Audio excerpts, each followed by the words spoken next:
অপরাধী লোকদেরকে গুরুত্বপূর্ণ জায়গায় বসিয়ে দেওয়া হচ্ছে, যাদের বিরুদ্ধে অপরাধ বিভিন্নভাবে প্রমাণিত। এইভাবে যদি দেশের অর্থনৈতিক ব্যবস্থাপনার উপর রাজনৈতিক অন্যায্য হস্তক্ষেপ অব্যাহত থাকে, তাহলে ইতিমধ্যেই অর্থনীতির দুই অঙ্গের এক অঙ্গ মাটির সাথে পড়ে গোড়াগড়ি বাচ্ছে, স্টক মার্কেট, আর একটা অঙ্গ ব্যাংক বীমা কর্পোরেশন। এইটাও যদি এলোমেলো বিধ্বস্ত হয়ে যায়, তাহলে জাতির গন্তব্য কোথায় গিয়ে দাঁড়াবে? মূল দায়িত্ব সরকারি দলের, তারা এই দায়িত্ব এখন পর্যন্ত পালন করার কোনো সদিচ্ছা তাদের ফুটে ওঠেনি। কিন্তু আমরা এই দেশকে ভালোবাসি।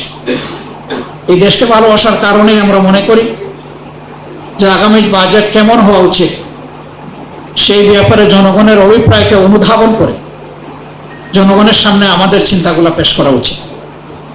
এটি বাজেট নয়, এটা বাজেটের পূর্ব ধারণা। এখান থেকে যদি সরকার ভালো কিছু পিক আপ করেন, জনগণ উপকৃত হবে। এটা কোনো দলের বিষয় নয়। আমরা এই বাজেট কোনো দলের জন্য দিচ্ছি না। এই বাজেট 18 বা 20 কোটি মানুষের জন্য হতে পারে। আমরা যে প্রস্তাবনাটা জনগণের সামনে পেশ করব, এটা শর্ত আছে। এই বাজেট বাস্তবায়নের জন্য সততা, স্বচ্ছতা লাগবে, জবাবদিহিতা লাগবে।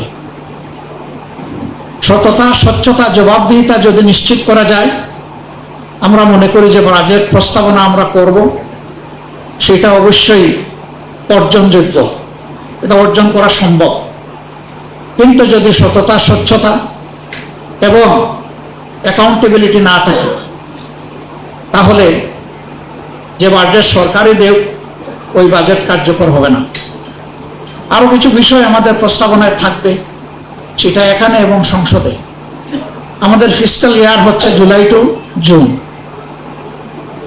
জুন মাস বর্ষা, খরা, দুর্যোগ, সাইক্লোন এগুলাতে সাধারণত আমাদের দেশ আক্রান্ত হয়। আমরা লক্ষ্য করি এডিপির একটা বিশাল অংশ শেষের 2 মাসে তাড়াহুড়া করে বাস্তবায়নের চেষ্টা করা হয়। এটি বাস্তবায়ন নয়, এটি হচ্ছে গণ লুটপাট। এর সুফল জনগণ পায় না, কিছু অসৎ সুবিধাভোগীদের পকেটের সুফল চলে যায়। আমরা সংসদে প্রস্তাব দেব যে আমাদের ফিস্কাল ইয়ারটি ক্যালেন্ডার ইয়ারের সাথে মিলিয়ে করা হোক। তাহলে বর্ষার পানিতে আমাদের টাকাগুলো ধুয়ে মুছে সাফ হয়ে যাবে না, এই টাকাগুলোর খবর পাওয়া যাবে ইনশাল্লাহ।